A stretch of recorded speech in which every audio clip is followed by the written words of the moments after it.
আসসালামু আলাইকুম। সবাই কেমন আছেন? আশা করছি আল্লাহর রহমতে সবাই ভালো আছেন। আলহামদুলিল্লাহ আমিও ভালো আছি। তো বেশ কয়েকদিন আমি অসুস্থ ছিলাম। এখনো কিন্তু পুরোপুরি সুস্থ হইনি। তো এই কয়েকদিনের মধ্যে তারপরও চেষ্টা করেছি আমি এই ছোট ছোট কাজগুলো শেয়ার করার জন্য। তো নতুন কোনো কাজ আপনাদের সাথে শেয়ার করা হয়নি এই কয়েকদিনের মধ্যে। তাই আপনাদের সাথে আর একটি নতুন বেবি ড্রেসের কাজ শেয়ার করতে চলে আসলাম। তো এই ড্রেসের ভিডিও, ড্রয়িং ভিডিও কিন্তু অলরেডি আমার চ্যানেলে আমি আপলোড করেছি। আপনারা চাইলে কিন্তু সেখান থেকে দেখে নিতে পারেন। আমি ডেসক্রিপশন বক্সে এই ড্রয়িং ভিডিওটির লিংক দিয়ে দেব। তো আপনারা সেই লিংক থেকে কিন্তু দেখে নিতে পারেন। তো এখন আমি আপনাদেরকে এই ডিজাইনটির কাজটা করে দেখিয়ে দিচ্ছি। তো এটা কিন্তু খুবই ছোট একটি ড্রেস। এটা 3 মাস থেকে 6 মাস মাপের হবে, এরকম একটি বেবি ড্রেস। তো আমি প্রথমে ফুলের মাঝখানটা ভরাট করে নিচ্ছি শার্টিন ভরাট দিয়ে। আর আমি সুতাটা নিয়েছি হালকা মিষ্টি গোলাপি টাইপের, এই সুতাটার কালার। আর এখানে কিন্তু আমি 2 গুণ সুতাটা নিয়েছি। তো ফুলের পাপড়িগুলো সেলাই করার ক্ষেত্রে এখানে আমি গাঢ় ম্যাজেন্টা কালারের সুতাটা নিয়েছি 2 গুণ করে।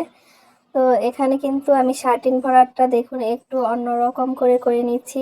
সচরাচর কিন্তু আমি পাপড়িগুলো লম্বা করে ভরাট করে থাকি। তো আজকে দেখুন আমি কিন্তু পাপড়িটা একটু বাঁকা করে ভরাট করে নিচ্ছি। তো যেহেতু ফুলের পাপড়িগুলো একটু লম্বা শেপের, তাই আমি এইভাবে এই পাপড়িগুলো ভরাট করে নিচ্ছি।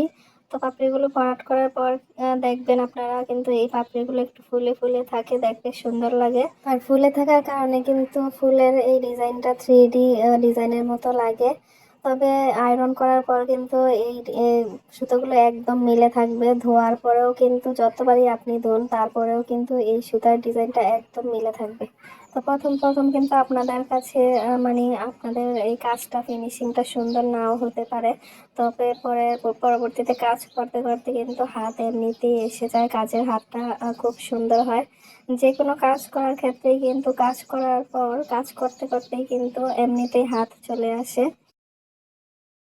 তখন দেখা যাবে আপনাদের কাজের হাতটাও ফিনিশিংটাও সুন্দর হয়েছে এবং অনেক তাড়াতাড়িও আপনারা করতে পারছেন।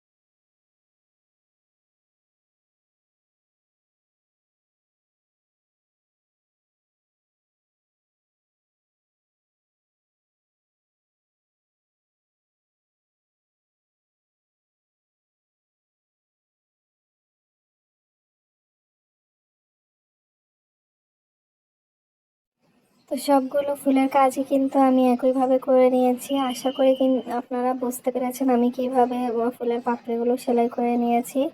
তো এই ডিজাইনটার মধ্যে আমি 2 কালারের সুতা দিয়ে ফুলগুলো সেলাই করে নিয়েছি। তো এখানে আমি এই বেগুনি কালার সুতাটা দিয়েও ফুলগুলো সেলাই করে নিচ্ছি, যেগুলো আর কি অর্ধেক শেপের এই ফুলের ডিজাইন, সেগুলো আমি বেগুনি কালার সুতা দিয়ে সেলাই করে নিয়েছি। তো কালার কম্বিনেশনের ক্ষেত্রেও কিন্তু আপনাদের খেয়াল রাখতে হবে। এখানে আমি এই যে ফিরোজা কালারের মধ্যে কিন্তু এই 2 কালারের সুতাটা নিয়েছি। আর এই ড্রেসের কালারটা কিন্তু ভিডিওতে ওইরকম ভাবে ফুটে উঠছে না, এখানে আকাশি কালারের মতো দেখাচ্ছে। তো এই ড্রেসের কালারটা কিন্তু ফিরোজা কালার, তো রিয়েলে কিন্তু আরো বেশি সুন্দর লাগে কালারটা ফিরোজার মধ্যে ডিপ মেজেন্টা কালার এবং বেগুনি কালারের সুতা দিয়ে কাজ করলে।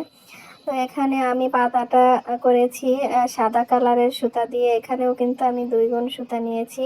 আর পাতাটা করার ক্ষেত্রে আমি খেজুর ভরাট সেলাইটা দিয়ে ভরাট করে নিচ্ছি। তো আপনারা মনে করতে পারেন পাতা বা সাদা কালারের হয় নাকি, সবুজ কালার বা টিয়া কালার এরকম টাইপের হলে মনে হয় ভালো হতো। তো কালারের ক্ষেত্রে কিন্তু এই দিকটা খেয়াল রাখতে হবে। তো এখানে কিন্তু ফিরোজা কালারের মধ্যে সবুজ কালারটা আমার কাছে মনে হয়েছে ওইরকম ভালো লাগবে না, তাই আমি এই সাদা কালারটা দিয়েছি।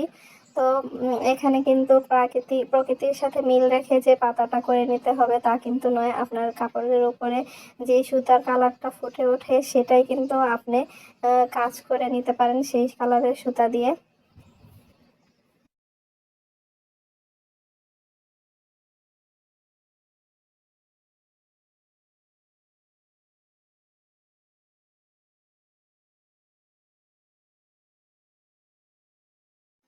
তো সবগুলো পাতা কিন্তু আমি একইভাবে সেলাই করে নিব।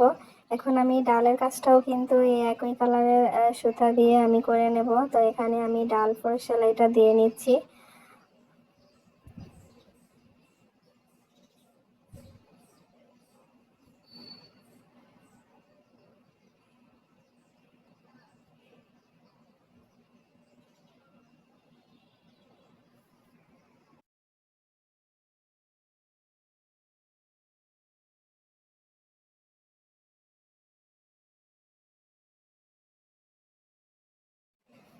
তো পাতা এবং ডালের সবগুলো কাজ করে নেওয়ার পরে এখন আমি মাঝে মাঝে যে ছোট রেণুগুলো দিয়েছি সেগুলোর কাজগুলো করে নিচ্ছি। তো এখানে আমি দেখুন ফ্রেঞ্চ নট সেলাই দিয়ে ছোট ছোট রেণুগুলো করে নিচ্ছি। তো শুয়ের মধ্যে আমি 3বার করে পেঁচ দিয়ে এই ফ্রেঞ্চ নটগুলো করে নিব। আর এখানে রেণুগুলো আমি গোলাপি কালার, রানী গোলাপি এবং জাম কালার সবগুলো কালার মিলিয়ে কিন্তু আমি এক একটা রেণু করে নিয়েছি। তো এই সিম্পল ডিজাইনটি আপনাদের কাছে কেমন লেগেছে অবশ্যই কমেন্ট করে জানাবেন। আর আমার জন্য দোয়া করবেন সবাই, আমি যেন খুব তাড়াতাড়ি সুস্থ হয়ে আপনাদের জন্য আরও নতুন নতুন ভিডিও মেক করতে পারি। আর আমার চ্যানেলটিকে সাবস্ক্রাইব করে পাশে থাকা বেল আইকনটিতে ক্লিক করে রাখবেন। এতে করে আমি যখনই কোনো নতুন ভিডিও আপলোড দেব তখনই কিন্তু আপনারা সঙ্গে সঙ্গে আপনাদের নোটিফিকেশনে পেয়ে যাবেন। তো আজ এ পর্যন্তই, ইনশাআল্লাহ নতুন কাজ নিয়ে হাজির হব। আল্লাহ হাফেজ।